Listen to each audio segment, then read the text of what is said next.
Fala pessoal, beleza? Fernando Vale aqui.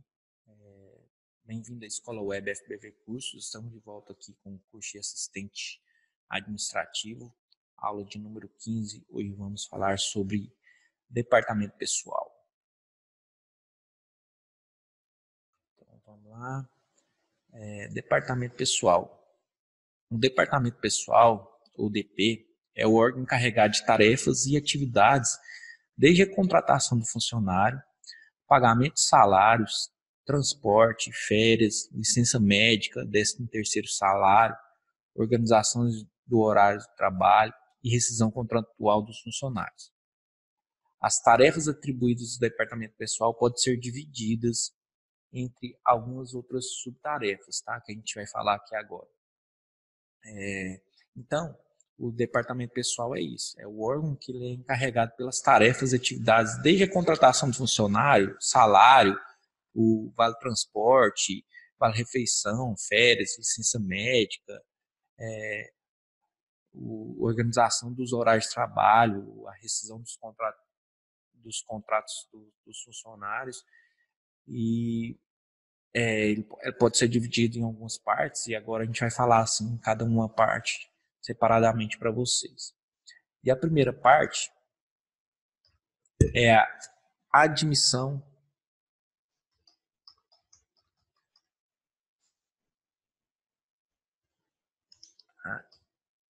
de pessoal.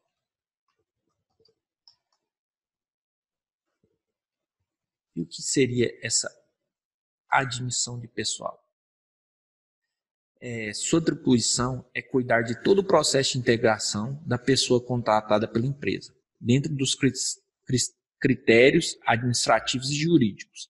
Tem início na busca do profissional no mercado de trabalho, através do recrutamento e seleção de pessoal, adequando-as à vaga e ao cargo e às funções. Então, a admissão de pessoal é isso aí, desde o recrutamento ali, desde falar para a empresa, falar assim, eu preciso de um funcionário para a área financeira, e o funcionário tem que ter curso superior ou cursando área na faculdade de administração, economia, ciências contábeis, eu quero de sexo masculino, sexo feminino, experiência em Excel, e aí vai procurar se vai fazer um recrutamento interno ou externo. Então, toda essa parte de admissão de pessoal é uma das partes aí do departamento pessoal. Outra parte, outra função, né, se assim dizer, é o mais certo, é a compensação de pessoal. O que seria compensação de pessoal? Então, compensação de pessoal tem por atribuição cuidar de todo o processo de controle de frequência, pagamento de salários e benefícios, pagamento de taxas, impostos e contribuições. A partir da integração dos empregados, tem início o controle do fluxo de frequência ao trabalho, controle de benefícios, elaboração e cálculo da folha de pagamento e pagamento dos tributos. Então, a compensação de pessoal já fala, né? O que é a recompensa ali, né? Vamos dizer assim. Recompensa pessoal, que é o pagamento de salários, benefícios, as taxas, impostos, contribuições, controlar a frequência de trabalho também, e controlar os benefícios, toda essa parte de benefício, salário, impostos, FGTS, INSS, é a parte da compensação do pessoal. E agora a terceira parte, são 3 partes, que é a admissão, né? Desde a admissão, a compensação, que é a parte, quando o funcionário está contratado, trabalhando, ele tem que receber o salário, receber os seus benefícios. E a terceira parte aqui, que é o desligamento de pessoal. Então, desligamento pessoal, né? O nome já próprio diz aqui que é o desligamento do funcionário. Mas o que seria essa atribuição? Essa atribuição é cuidar de todo o processo de desligamento e quitação do contrato de trabalho, estendendo-se na representação da empresa junto aos órgãos oficiais, DRT, sindicato, justiça do trabalho e outros. E cuidar da rotina de fiscalização, ele tem início a partir do desligamento do empregado e termina na efetiva quitação do contrato de trabalho. O departamento pessoal ele tem uma função de fundamental importância dentro de uma empresa, a partir do momento em que cuida dos direitos dos trabalhadores, ou seja, dos direitos trabalhistas. Esses são um conjunto de normas que assegura a proteção do que regulam as relações de trabalho e seus sujeitos, empregado e empregador. Então, nessa parte do desligamento pessoal, o responsável do departamento pessoal, ele é responsável ali por representar a empresa junto aos órgãos oficiais. Um exemplo disso é uma pessoa que trabalha mais de um ano na empresa foi desligada. Então, o acerto dela tem que alguns sindicatos exigem que após um ano você tem que fazer o desligamento ali, a rescisão do contrato, o pagamento, tudo, no sindicato. Então, o responsável do departamento pessoal ele vai marcar o dia de rescisão com o funcionário no sindicato e os dois devem comparecer no dia, no horário marcado. Chegando lá no sindicato, o pessoal do sindicato vai conferir se as contas do valor da rescisão do trabalho ali do funcionário está correto e vão fazer o encerramento do contrato de trabalho. Então, essa parte de desligamento pessoal aí é toda essa parte burocrática e até o fim do encerramento do contrato de trabalho.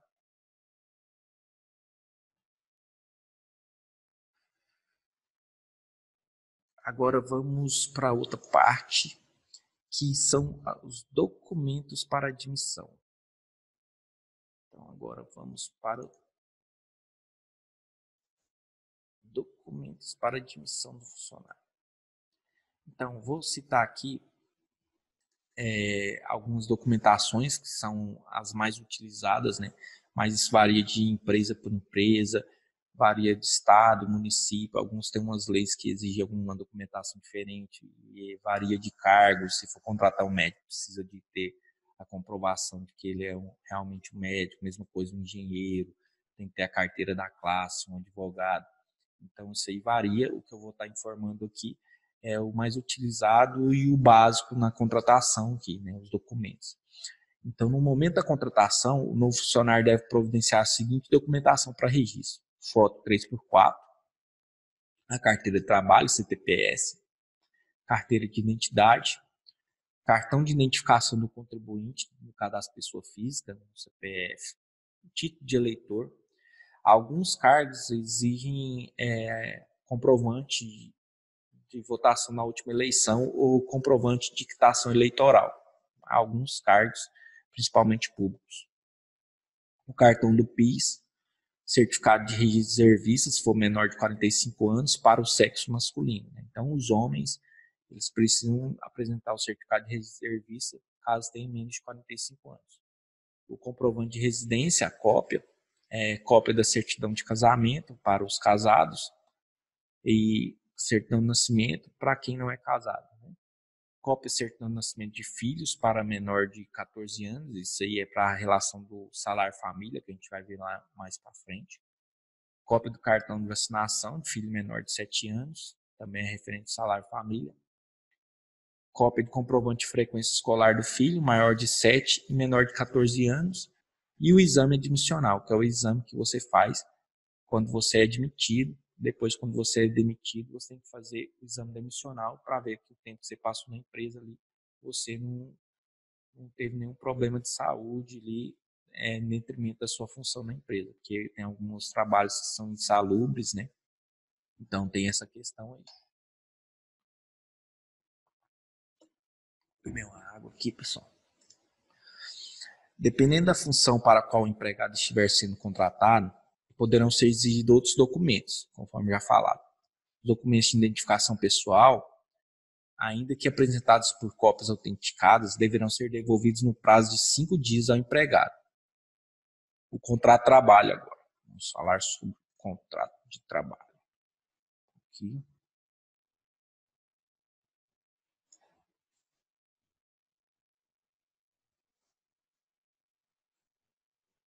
Contrato de trabalho.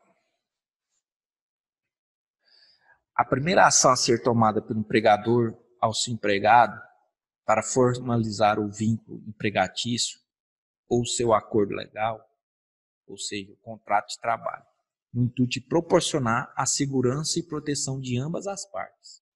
É através do contrato de trabalho que são definidas as obrigações e os deveres de acordo sobre todas as condições de trabalho entre as partes. O objetivo do contrato de trabalho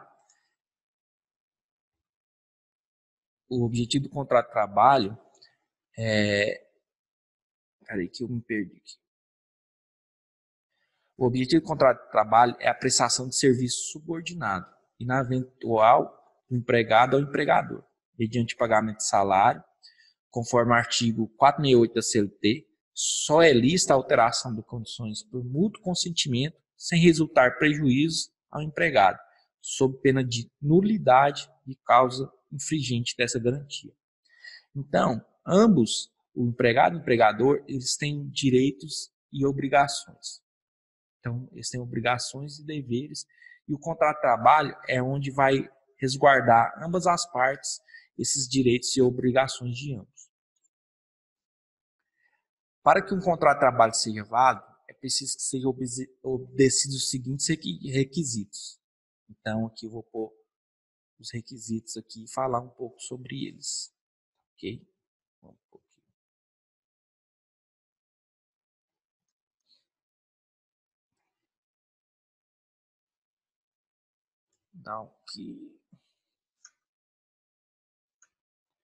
Então, um dos requisitos é a continuidade. O trabalho deve ser prestado com continuidade. Então, um dos requisitos do contrato de trabalho é a continuidade e o tempo que o trabalho será prestado. Subordinação. O empregado exerce sua atividade com dependência ao empregador, por quem é dirigido.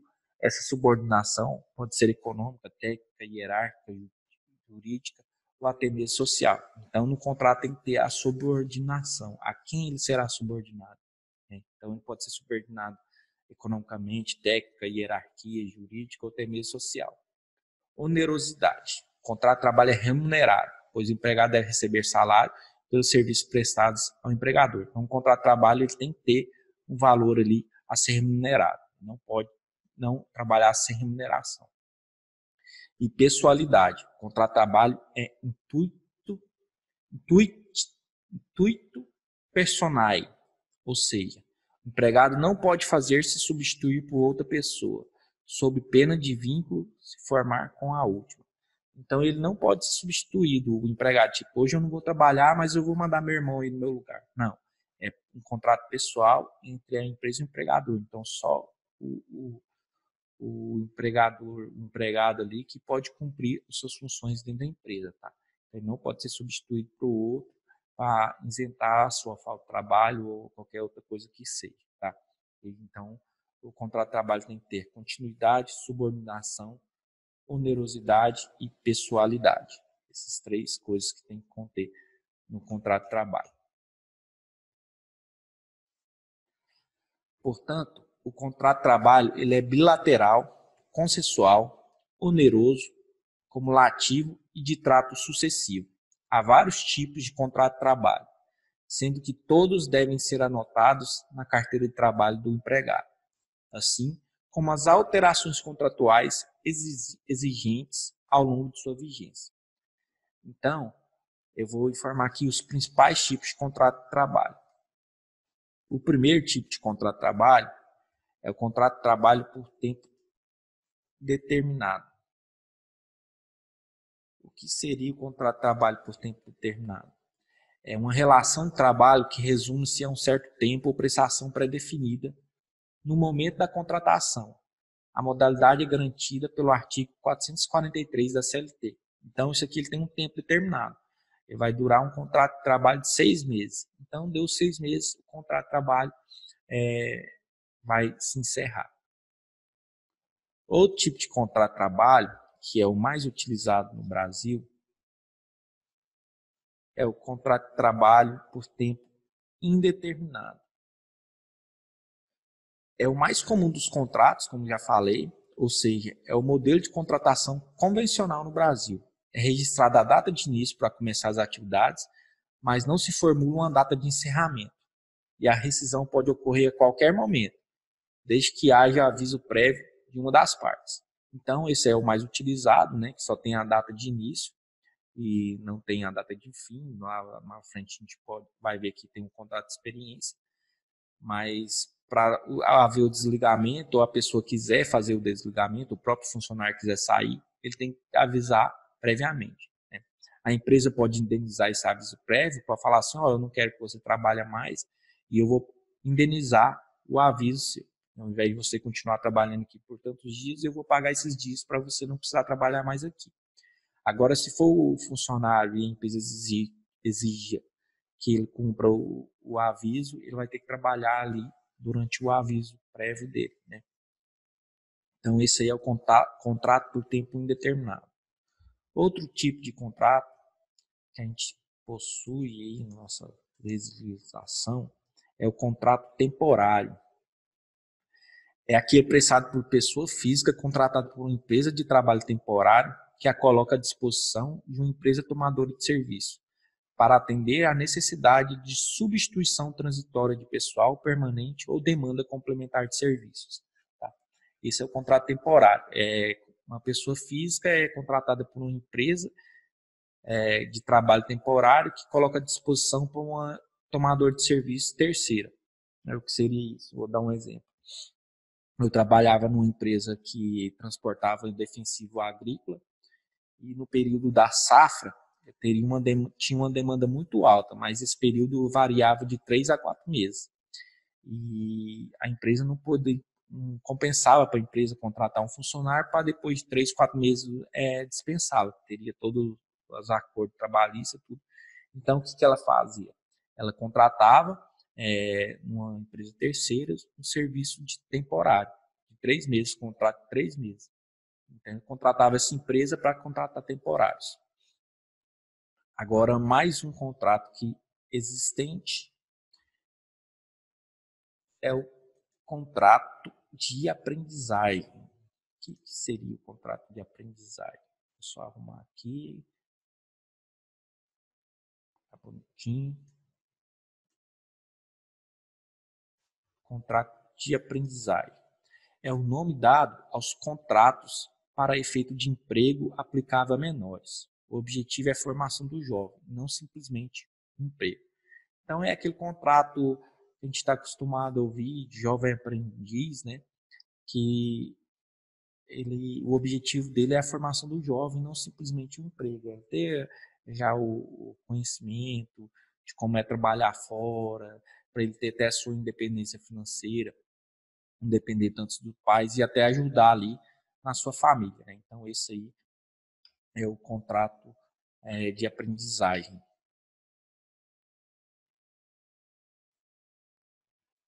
Bem, no ato da contratação por tempo determinado, é assinado um contrato de experiência, que eu citei anteriormente, que é um período na qual as partes de um contrato de trabalho relacionam-se numa fase experimental, com o fim de possibilitar uma melhor avaliação referente à conveniência recíproca de uma eventual relação de trabalho em caráter definitivo.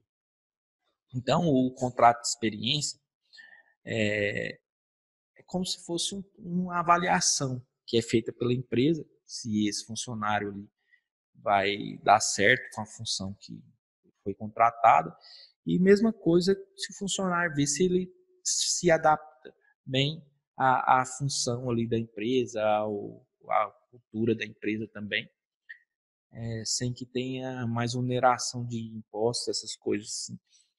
E o contrato de experiência ele tem duração de 45 dias, podendo ser prorrogado por igual período, porém jamais deve ultrapassar o prazo de 90 dias. Contudo, 90 dias não são 3 meses, que é a extensão limite do contrato, né? Então, porque pode ter meses aí maior, né, de 30 dias, então não é 3 meses, são 90 dias. Esse é o contrato temporário, que as empresas que faz contratação por tempo determinado, que é o contrato maior, costuma colocar esse contrato de experiência de 45 dias e a maioria dos casos ele é prorrogado por mais 45 dias. A pessoa já põe na carteira de trabalho, que é o contrato de experiência, e depois coloca a prorrogação.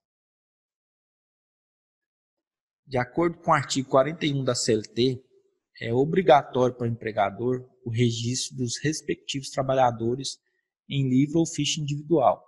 Devem ser anotados qualificação civil ou profissional, os dados relativos à sua admissão, duração e efetividade do trabalho, as férias, acidentes e demais circunstâncias que interessam à proteção do trabalhador. Então é feito tipo um histórico ali, né, do trabalhador. É feito um histórico do trabalhador ali na ficha de registro do empregado. Desculpa, pessoal, passei aqui. Agora a gente está falando de ficha de ou livro de registros empregados. Deixa eu colocar aqui. Vamos adicionar aqui uma página em branco. Agora vamos falar de ficha de registro e livro de empregados. Então, vou começar agora de novo. De acordo com o artigo 41 da CLT, é obrigatório para o empregador o registro dos respectivos trabalhadores em livro ou ficha individual.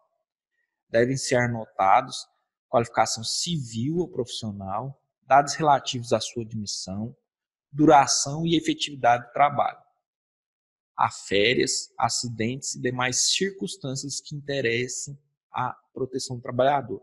Então, é feito tipo um histórico do trabalhador na empresa, onde é anotado vários dados relativos à sua admissão, duração da efetividade do trabalho, férias, acidentes e qualquer circunstância que tenha interesse à proteção do trabalhador. O empregador poderá utilizar controle único e centralizado dos documentos, sujeito à expensão do trabalho, à exceção do registro de empregado. Do registro de horário de trabalho e do livro de inspeção do trabalho, que deverão permanecer em cada estabelecimento. Então, esses documentos devem permanecer no estabelecimento, com exceção do registro de empregados, para a inspeção ali do trabalho. Os documentos deverão ser autenticados nas delegacias de trabalho ou outros órgãos autorizados ou pelo fiscal do trabalho. A ficha ou livro deve ser preenchida pelo funcionário do departamento pessoal no ato da admissão. A exibição dos documentos passíveis de centralização deverá ser feita no prazo de 8 dias. Recibo de entrega da carteira de trabalho para anotações. O recibo de entrega da carteira de trabalho é um tipo de comprovante cuja finalidade é provar que a empresa contratante recebeu o documento sem empregado. Então, quando o empregado entrega o recibo de entrega ali para anotações, ou entrega a carteira de trabalho para anotações, ele deve receber um recibo ali de entrega para resguardar ali que ele entregou, né, o recibo. Vou colocar aqui.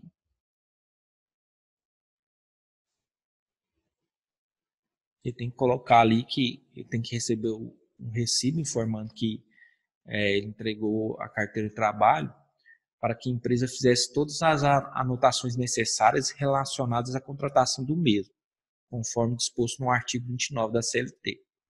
O empregado deve apresentar a sua carteira mediante esse recibo. Então, nele deve ser realizada, na carteira de trabalho, deve ser realizada todas as anotações que forem necessárias quanto ao contrato de trabalho. Tais anotações envolvem a admissão e, posteriormente, demissão do funcionário, bem como alterações de remuneração, função, férias e qualquer outra que se faça necessário. Então, qualquer alteração no contrato de trabalho deve ser anotada ali na carteira de trabalho, como alteração de salário, alteração na função, férias, o dia que ele vai entrar de férias, o dia do retorno de férias e qualquer outra alteração que se faça necessário deve ser feita ali na carteira de trabalho do empregado. Agora vamos falar sobre ficha de horário externo. Ficha de horário externo. Vou marcar aqui.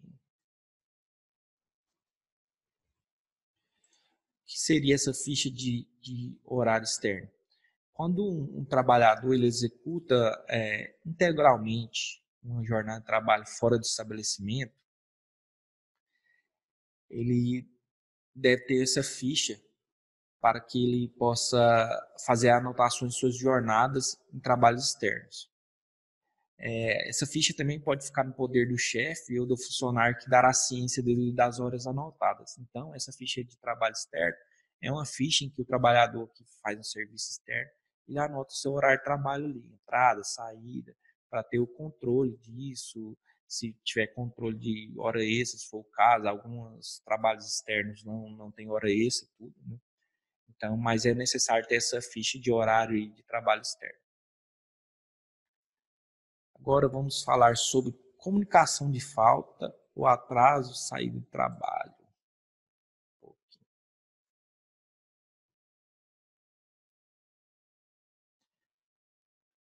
Comunicação de falta, atraso ou saída antecipada. Bem, trata-se de documento no qual o empregador controla o horário de entrada e saída dos funcionários. Caso haja saída antecipada ou atraso, as anotações serão transferidas para o cartão de ponto. E a partir daí serão consideradas justificadas ou não pelo empregador ou supervisor do funcionário. Então, essa comunicação de falta ou atraso, ou saída antecipada, é uma comunicação que o empregador faz ao funcionário informando, ó, que é o comunicado que foi você faltou ontem e não teve justificativa nenhuma. Então, a gente está fazendo essa comunicação aqui para ser descontada do seu salário no próximo mês. A Lei nº 605/49 diz que as faltas injustificadas e os atrasos poderão ser descontados do salário do empregado. Mas o artigo 58, parágrafo 1º da CLT, determina que não serão descontados nem computados como jornada extraordinária as variações de horário no registro de ponto não excedentes de 5 minutos, observando o limite máximo de 10 minutos diário. Então, se a pessoa atrasou 5 minutos ou saiu 5 minutos mais tarde, respeitando o limite de 10 minutos, não será computado ali como atraso ou como hora extra. Então, se o cara sai às 18 horas e ele sai às 18h05, ele não tem 5 minutos de hora extra. A partir do 5º minuto ali, que é contado como hora extra. A mesma coisa com atraso. Se ele entra às 8 da manhã e chegou às 8h05, não é computado também esses 5 minutos de atraso, conforme a CLT.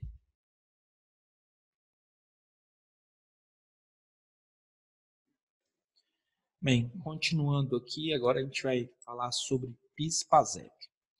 PIS/PASEP é um programa de integração social, PIS, e o Programa de Formação do Patrimônio do Servidor Público, PASEP, mais conhecidos como PIS/PASEP. São contribuições sociais devidas pelas pessoas jurídicas, ou seja, pelas empresas, para financiar o pagamento do seguro-desemprego. Então, o PIS/PASEP ele serve para uma contribuição que a empresa paga para financiar o seguro-desemprego, o abono, além da participação na receita para trabalhadores públicos e privados. O cadastro do funcionário no PIS deve ser mediante ao DCT-PIS, que é o documento de cadastramento do PIS. A solicitação do DCPIS será feita mediante o preenchimento e apresentação do formulário de documento de solicitação e resumo de cadastramento, DRC, qual deverá ser anotado na carteira de trabalho do empregado. Então, se é o primeiro emprego do funcionário ali e ele ainda não tem o PIS, a empresa deve fazer esse cadastramento do PIS e colocar esse número do PIS ali na carteira de trabalho, caso ele não tenha o PIS. Se ele já tiver o PIS, não é necessário fazer isso. Termo de responsabilidade. Termo de responsabilidade, vamos pôr aqui agora, que é o termo de responsabilidade, estou pulando aqui.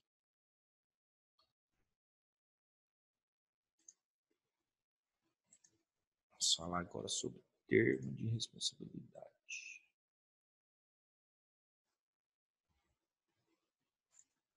Termo de responsabilidade é o documento no qual o funcionário se compromete a comunicar tanto à empresa quanto ao INSS qualquer fato que determine a perda do salário família. Em caso de não cumprimento, o empregado estará sujeito a sanções penais e a rescisão por justa causa, no termo da CLT, nos termos do artigo 87 do RBPS. Então, esse é um termo de responsabilidade que o funcionário tem que preencher caso o funcionário não faça mais parte do salário família, né?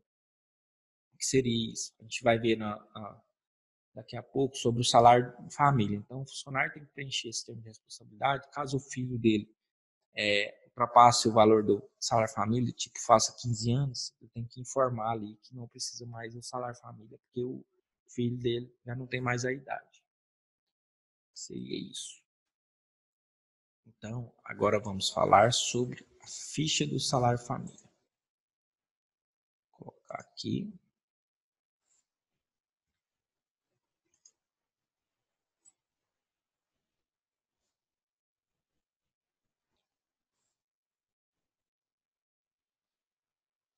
Ficha de salário família. O benefício do salário família ele é concedido aos filhos de empregados, independente de estado civil, até 14 anos de idade, ou inválido de qualquer idade se comprovada sua invalidez. Então, o salário família tem direito até filho de 14 anos de idade, ou se tiver algum filho inválido, perante a comprovação de sua invalidez. O valor é fixado pela Previdência Social e caso os dois genitores trabalhem na mesma empresa, ambos terão direito. Então, caso o pai e a mãe trabalhem na mesma empresa, ambos têm direito ao salário família. Né? Então, o pai e a mãe terão direito ao salário família. O pagamento desse benefício ele é feito pelo INSS. Assim, a empresa repassa o valor para diretamente o seu recibo de pagamento. Então, a empresa que faz o pagamento, não é o recibo de pagamento ali, não é o INSS, mas a empresa será reembolsada através do preenchimento da GRPS, que é o Guia de Recolhimento de Previdência Social, reduzindo então o valor das cotas do salário família. Então, a empresa repassa o valor do salário família para os funcionários, né? E depois ela preenche a GRPS ali, deduzindo o valor que foi passado a todos os seus funcionários de salário família. O pagamento, entretanto, está condicionado à apresentação do cartão de vacina para os menores de 5 anos. Então, para você receber o salário família e você tem filho menor de 5 anos, é necessária a apresentação do cartão de vacina. Tá?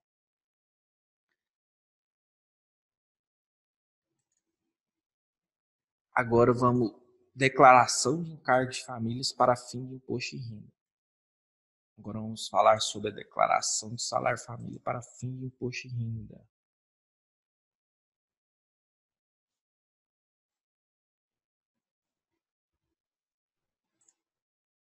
Trata-se de um formulário preenchido em uma única via para empregados que tenham dependentes, facilitando o cálculo do imposto de renda pela feitura na folha de pagamento. O documento fica em poder do empregador e à disposição da fiscalização do tributo. Porém, não cabe ao primeiro a responsabilidade por certas informações prestadas para o efeito do imposto de renda. Então, é um documento que deve ser preenchido em uma única via, preenchido pelos empregados que tenham dependentes. Então, o empregado vai preencher esse documento informando de seus dependentes e a empresa vai fazer o cálculo do imposto de renda da folha de pagamento dele ali perante esse preenchimento desse documento. E podem ser dependentes para efeito de imposto de renda. Vou citar aqui quem pode ser os dependentes.